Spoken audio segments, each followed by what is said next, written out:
क्या आपने कभी सोचा है कि अगर जंगल में महाप्रलय जैसी आग लग जाए तो क्या कोई बेजुबान जानवर अपनी जान की बाजी लगाकर दूसरों को बचा सकता है? क्या दोस्ती की ताकत इतनी बड़ी हो सकती है कि वह प्रकृति के विनाशकारी नियमों को ही बदल दे? आज की यह कहानी एक ऐसे ही बलिदान और चमत्कार की है जिसे सुनकर आपके रोंगटे खड़े हो जाएंगे और आप सोचने पर मजबूर हो जाएंगे कि क्या वाकई वीरता का इनाम देवताओं से मिलता है। लेकिन कहानी की गहराई में उतरने से पहले आप सभी से एक छोटी सी गुजारिश है। अगर आपको जानवरों की ये अनोखी दुनिया और उनकी कहानियां पसंद आती हैं तो वीडियो को लाइक जरूर कर देना, और अगर चैनल पर नए आए हो तो वह सब्सक्राइब वाला बटन दबाना मत भूलना, क्योंकि आपकी एक सब्सक्राइब हमें ऐसी ही और कहानियां लाने की हिम्मत देती है।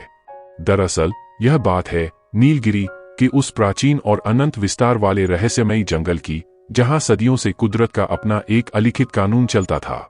नीलगिरी का यह जंगल केवल पेड़ों का समूह नहीं था, बल्कि अनगिनत दुर्लभ वनस्पतियों, शीतल जलधाराओं और हजारों निर्दोष जीवों का घर था।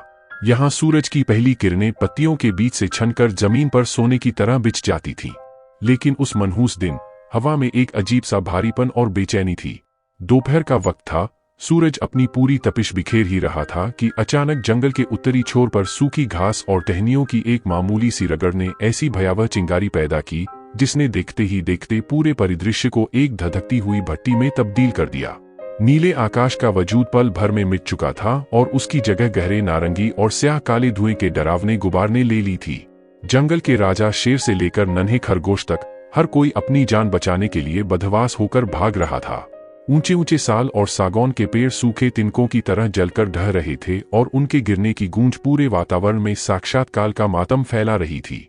लेकिन इस महाप्रलय और अफरातफरी के बीच, जहां हर जीव अपनी परछाई से भी डरकर भाग रहा था, वहां दो अटूट साथी अपनी जगह पर किसी अटल पर्वत की तरह स्थिर खड़े थे। एक था बूढ़ा और परम ज्ञानी भालू रुद्र, जिसकी आंखों में जंगल के कई युगों का इतिहास दफन था, और उसका प्राणप्रिय मित्र वज्र, एक विशालकाय गैंडा जिसकी देह किसी अभेद्य काले पत्थर जैसी ठोस थी। जब रुद्र ने देखा कि आग की विकराल लपटों ने नदी की ओर जाने वाले एकमात्र रास्ते को घेर लिया है, जहां छोटे और कमजोर जानवर फंसे हुए थे, तो उसका हृदय पसीज गया। उसने वज्र की आंखों में एक गहरी नजर डाली और उन दोनों की खामोश नजरों ने एक ऐसा आत्मघाती वादा किया जो केवल महान आत्माएं ही कर सकती हैं। वज्र ने बिना एक पल की देरी किए अपनी भारी भरकम देह को उस दहकती हुई आग के मुहाने पर एक जीती जागती फौलादी दीवार की तरह अड़ा दिया। आग की लपटें वज्र की सख्त चमड़ी को झुलसा रही थीं, उसकी खाल से धुआं उठ रहा था, लेकिन वह वीर योद्धा अपनी जगह से एक इंच भी नहीं हिला। उसकी देह की सुरक्षित ओट में छिपकर सैकड़ों सहमे हुए जानवर मौत के साए से निकलकर नदी के पार पहुंचने लगे। अपने मित्र को इस तरह आग की वेदी पर जलते देख रुद्र भालू का हृदय असीम क्रोध और करुणा से भर उठा। वह भागकर जंगल के सबसे पवित्र स्थान ब्रह्मवृक्ष की ओर गया। रुद्र ने अपने कांपते और झुलसे हुए पंजों से उस दिव्य पेड़ की जड़ को पकड़ लिया और आकाश की ओर सिर उठाकर एक ऐसी गगनभेदी दहाड़ लगाई जिससे 7 आकाश कांप उठे। वह दहाड़ प्रकृति को दी गई एक चुनौती थी। रुद्र की पुकार के जवाब में अचानक तपते हुए लाल आसमान में काले बादल छा गए और ऐसी मूसलाधार बारिश शुरू हुई जैसे बादलों ने अपनी छाती चीरकर सागर को धरती पर उतार दिया हो। आग तो बुझ गई, लेकिन असली चमत्कार तब हुआ जब आसमान से एक अलौकिक स्वर्णिम रोशनी उतरी और उसने रुद्र और वज्र को अपने घेरे में ले लिया। उस रोशनी के स्पर्श ने वज्र की झुलसी हुई खाल को हमेशा के लिए अविनाशी फौलाद में बदल दिया, जिस पर अब दुनिया का कोई हथियार असर नहीं कर सकता था।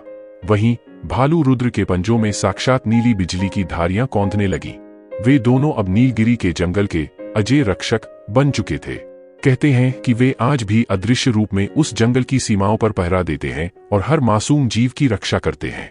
वे आपकी रक्षा के लिए भी बिजली की गति से आ सकते हैं, लेकिन वे अभी अपनी प्राचीन गुफा में रुके हुए हैं, क्योंकि इस महागाथा को सुनने के बाद भी आपने अभी तक वीडियो को लाइक और चैनल को सब्सक्राइब नहीं किया है। याद रखिए, रक्षकों की नजर सब पर रहती है।